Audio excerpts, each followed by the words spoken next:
오늘 우리에게 주신 하나님의 말씀은 로마서 1장 4절 말씀입니다.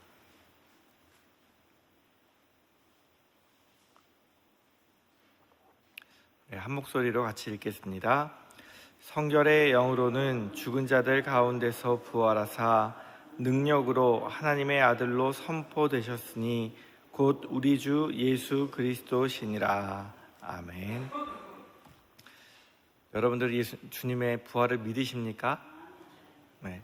오늘 사도 바울은 주님께서 죽은 자들 가운데서 부활하사 능력으로 하나님의 아들로 선포되셨다라고 고백을 하고 있습니다. 주님의 사역 중에서 가장 중요한 것을 꼽으라고 한다면 바로 십자가의 죽음과 부활입니다.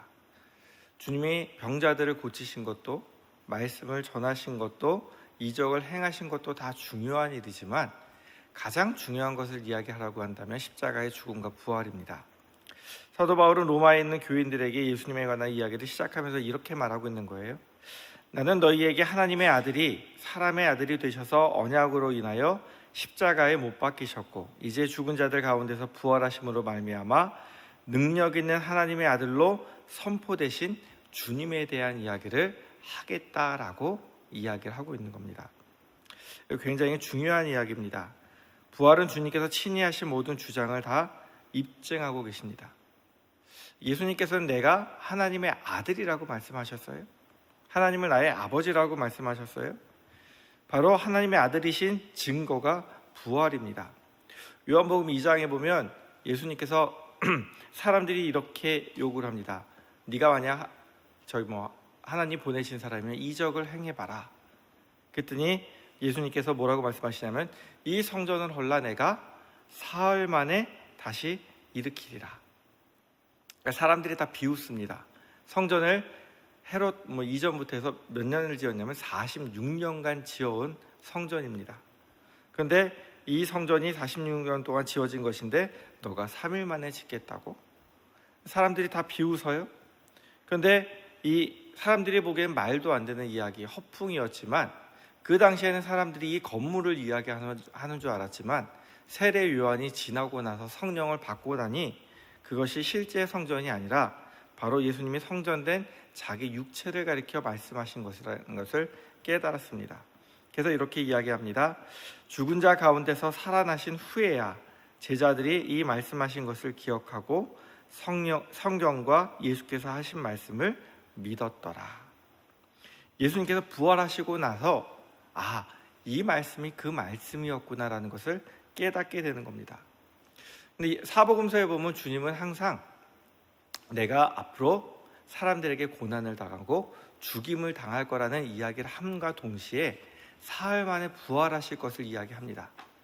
근데 제자들이 예수님이 고난당하고 죽을 것이라는 것을 받아들이질 않았어요. 내가 주님 옆에서 높은 사람이 되어야 되는데 주님이 죽는다는 건 말도 안 돼. 주님이 이렇게 인기가 많은데 왜 돌아가시겠어? 그래서 주님의 말씀이 만중에도 없었기 때문에 예수님의 죽으심에 대해서 생각을 하지 않았기 때문에 부활에 대해서는 더더욱 생각하지 않았습니다. 그리고 주님이 부활하신 후에 성령이 오셔서 깨닫게 하시고 나니까 제자들이 알게 된 겁니다. 주님은 죽으심과 함께 항상 부활을 말씀하셨고 그 예언이 이루어졌습니다. 주님의 예언처럼 부활이 우리 신앙의 기초가 됩니다. 이 부활이 없었으면 복음도 없었을 것이고 주님은 여전히 무덤에 계셨을 것이고 그러면 하나님의 아들이라는 것이 입증되지 않았을 것이고 그렇게 되면 우리에게는 부활도 없고 구원도 없었을 것입니다. 근데 주님이 부활하심으로 말미암아 하나님의 아들이셨던 것이 이제 증명이 되신 거예요. 사도행전 2장의 제자들이 성령 받은 후에 제일 먼저 선포한 말씀의 핵심이 주님의 부활입니다. 사도행전 2장 31절과 32절 말씀 보면 이렇게 되어 있습니다. 미리 본고로 그리스도의 부활을 말하되 그가 음부에 버림이 되지 않고 그의 육신이 썩음을 당하지 아니하시리라 하더니 이 예수를 하나님이 살리신지라 우리가 다 이 일의 증인이로다. 하나님이 어떻게 하셨다고요? 살리셨다고요. 우리는 무엇이라고요? 그것을 직접 본 증인들이라고 이야기를 하고 있습니다. 주님의 부활은 부활로 끝나는 것이 아니라 우리도 부활할 것을 알려주시는 거예요. 그래서 성경은 예수님께서 먼저 부활하신 사람이라고 이야기를 합니다. 먼저라는 이야기는 나중에 있다는 이야기죠. 주님이 먼저 부활하시고 이제는 주님을 믿는 우리에게도 부활이 있다는 것을 이야기하는 겁니다. 먼저 사신 자라는 이야기를 사도행전 26장 23절에 보면 곧 그리스도가 고난을 받으실 것과 죽은 자 가운데서 먼저 다시 살아나사 이스라엘과 이방인에게 빛을 전하시리라 함이니이다 하니라. 그래서 보면 먼저 다시 살아나사라고 이야기하고 있고, 골로새서 1장 18절 보면 이렇게 말씀합니다. 그는 몸인 교회의 머리시라. 그가 근본이시요 죽은 자들 가운데서 먼저 나신 이시니 이는 천하 만물의 으뜸이 되려 하심이요. 교회의 근본이 누구세요? 주님이세요. 근데 그분은 어떤 분이시냐면 죽은 자들 가운데서 먼저 나신 분이라고 이야기합니다. 간혹 어떤 사람들이 이야기합니다. 주님보다 먼저 부활한 사람들이 있잖아요. 나인성 과부 아들이 먼저 살아났고, 나사로가 살아났고, 그 다음에 그 야이로의 딸이 살아났고, 그 사람들이 살아났는데 그 사람들이 먼저 아니에요? 먼저입니까? 그들은 생명을 다시 조금 연장받았을 뿐이지 부활한 것이 아닙니다. 왜냐하면 그들은 다시 죽음을 맞이했거든요. 그럼 또 어떤 사람들이 이야기합니다. 구약 성경에 보면 에녹하고 엘리야는 살아서 천국으로 올라갔는데 그 사람들도 부활을 한 것 아닙니까? 근데 그들은 무엇을 경험하지 않았어요? 죽음을 경험하지 않았어요. 그러니까 온전히 죽었다가 다시 살아나신 분은 누구밖에 안 계시냐면 주님밖에 안 계시는 거예요. 그래서 우리 주님만이 죽은 자들 가운데서 가장 먼저 부활하셔서 로마서에 보면 우리의 맏아들이 되셨고, 그 다음 우리가 하나님의 양자로서 예수님을 따라 부활할 사람이라는 것을 이야기하고 있습니다. 주님이 진정으로 하나님의 아들이라는 증거가 바로 부활입니다. 어떤 사람도 부활한 적이 없습니다.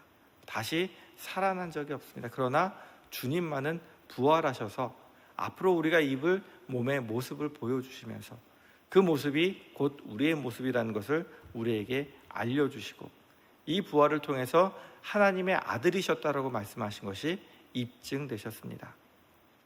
하나님의 복음은 그의 아들에 대한 구원의 메시지입니다. 주님은 십자가 위에서 우리의 모든 죄를 담당하셨고 부활하심으로 말미암아 하나님이셨음이 입증되셨습니다. 그리고 이제 주님을 따르는 우리에게 부활의 소망을 주시고 계십니다. 오늘 우리가 불렀던 찬송가 171장, 우리가 가스펠로 부를 때는 살아계신 주라고 돼 있었죠, 제목이. 근데 그거를 영어 가사로 보면 조금 더 은혜가 됩니다. 특히 후렴이 은혜가 돼서 여러분들에게 잠깐 이제 말씀드리려고 합니다. 제목이 God sent his son, 하나님이 그 아들을 보내셨다라고 얘기하면서 제가 영어는 안 읽을게요. 그냥 이렇게 보세요. 하나님이 그 아들을 보내주셨네. 사람들은 그를 예수라 부르네. 그는 사랑하시고 고치시고 용서하기 위해 이 땅에 오셨네. 그는 이 땅에 사셨고 내 죄를 용서하기 위해, 내 죄의 대가를 치르기 위해 죽으셨네. 그리고 빈 무덤이 내 주님의 살아계심을 증거하고 있네. 근데 여기까지는 우리가 다 아는 복음의 내용이죠. 근데 후렴에 보면 우리는 살아계신 주라고 찬송을 하지만 영어 가사는 무엇을 강조하냐면 그분이 살아계시기 때문에 나는 내일을 마주할 수 있네. 누가 살아계시기 때문에요? 부활하신 주님이 살아계시기 때문에 내가 미래를 대면할 수 있는 거예요. 또한 그분이 살아계시기 때문에 내 모든 두려움이 사라진다고 이야기합니다. 그리고 왜냐하면 그분이 내일을, 미래를 주관하고 붙들고 계신 분임을 내가 알고 있기 때문에. 그러니까 예수님이 앞으로 나의 미래가 어떻게 될지 다 알고 계시고 하나님의 주권 안에 있어요. 그러니까 내가 내일을 맞이하는데 두려움이 없어요. 또 내 모든 두려움이 다 사라져요. 왜냐하면 그분은 죽음으로 끝난 것이 아니라 지금도 살아계셔서 누구를 위해 일하고 계세요? 나를 위해 일하고 계시는 것을 알고 있기 때문에. 그래서 삶은 살아갈 가치가 있네. 단지 오로지 그분이 지금도 살아계시기 때문에. 그러니까 영어 가사는 뭐냐면 그분이 살아계시기 때문에를 강조하는 거예요. 주님이 살아계시기 때문에 내가 미래를 대할 수도 있고 두려움도 사라지고 살아갈 가치가 있다고 얘기하는 거예요. 우리가 살아가면서 어렵고 힘든 일이 있을 수 있습니다. 하나님 앞에서 살아가다 보면 좌절하고 절망할 때가 있습니다. 그러나 분명한 것은 내 주님이 살아계시다는 거예요. 부활하신 주님이 살아계셔서 하나님 우편에서 나를 위해서 기도하고 계시고, 또한 나를 위해 일하고 계시고, 또한 여전히 우리를 인도하시기 위해서 주님께서 함께하고 계시다는 거예요. 이것이 우리의 소망이 되는 것이고, 또한 이것이 죽은 이후에 부활하신 주님을 바라보면서 우리도 부활할 소망이 있는 것이기 때문에, 우리가 주님이 살아계시기 때문에 삶의 가치가 있고 소망이 있는 줄 믿습니다. 살아계신 주님을 바라보면서 삶의 소망을 두고 주님께만 소망을 두고 살아가시는 저와 성도님들이 되기 원합니다. 기도하시겠습니다. 하나님 아버지, 아무런 가치도 없는 우리를 위해 독생자 예수님을 이 땅에 보내셔서 우리의 죄를 용서하시고 또한 주님의 부활을 통해 우리에게 부활의 소망을 품게 하시니 감사합니다.